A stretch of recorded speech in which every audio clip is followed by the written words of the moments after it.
Assalamualaikum warahmatullahi wabarakatuh. Saya Mutiara Zani, NIM 18230066. Video berikut merupakan tugas 6 dari mata kuliah Seminar Akuntansi Keuangan yang bertemakan Standar Setting Process in Accounting yang diampu oleh Bapak dosen Febriandi Ananda SEMSI. Baiklah, pada video kali ini saya akan mereview sebuah artikel yang berjudul Repoliticalization of Accounting Standard Setting, the ESB, the Europe, and the Global Financial Crisis. Pembahasan teori.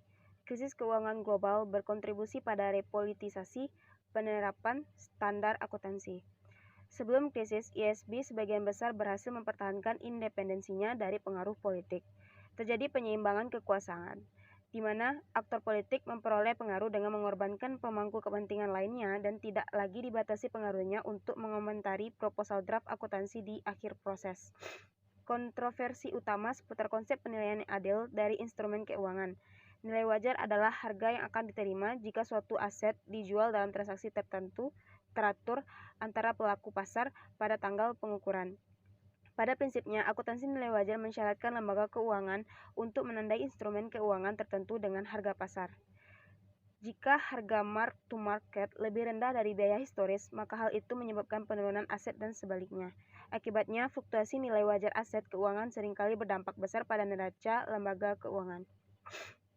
Kasus yang dibahas. Selama beberapa bulan terakhir, Europe tampaknya telah merevisi kebijakan pelepasannya menuju penetapan standar akuntansi Chapelot dan Mechdat 2008, tulis pada pertengahan tahun 2008.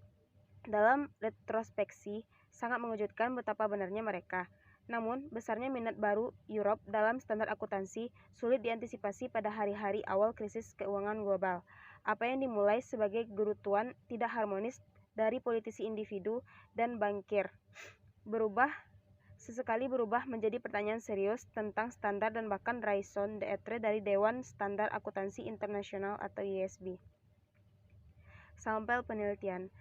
Sampel pada penelitian ini adalah data yang dikumpulkan di internet, yakni tentang proses penetapan standar dan berbagai badan sistem kelembagaan yang terlibat di negara Eropa, yang diakses melalui situs web informatif IASB, Komisi Eropa, dan Komite Regulator Sekuritas Eropa, serta peraturan yang terkait.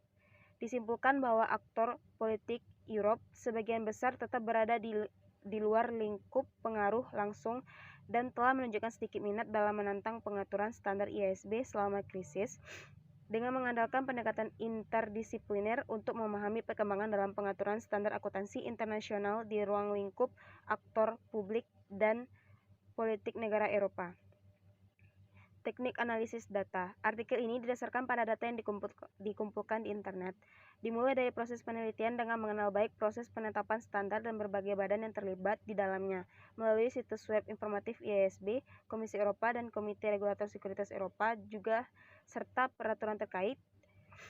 Untuk mendapatkan pemahaman yang kaya tentang rantai peristiwa, banyak sumber digunakan dalam penelitian ini. Pertama, mengandalkan artikel dari surat kabar dan majalah seperti Financial Times, Wall Street Journal, Reis Magazines, dan lain-lain. Kedua, dengan menggunakan pernyataan politik, komunike, siaran pers, dan makalah diskusi. Ini datang dari kedua IASB, dari bidang politik seperti Financial Stability Board dan Group of 20. Hasil penelitian. Keberhasilan upaya Uni Eropa untuk mengembalikan kekuasaan atas proses penetapan standar IASB juga membuktikan bukti baru untuk memahami perkembangan tata kelola kegiatan ekonomi internasional. Sementara peningkatan privatisasi adalah tren umum dalam beberapa tahun terakhir, dan pengaturan standar akuntansi internasional. Krisis keuangan global menyebabkan tren ini berbalik.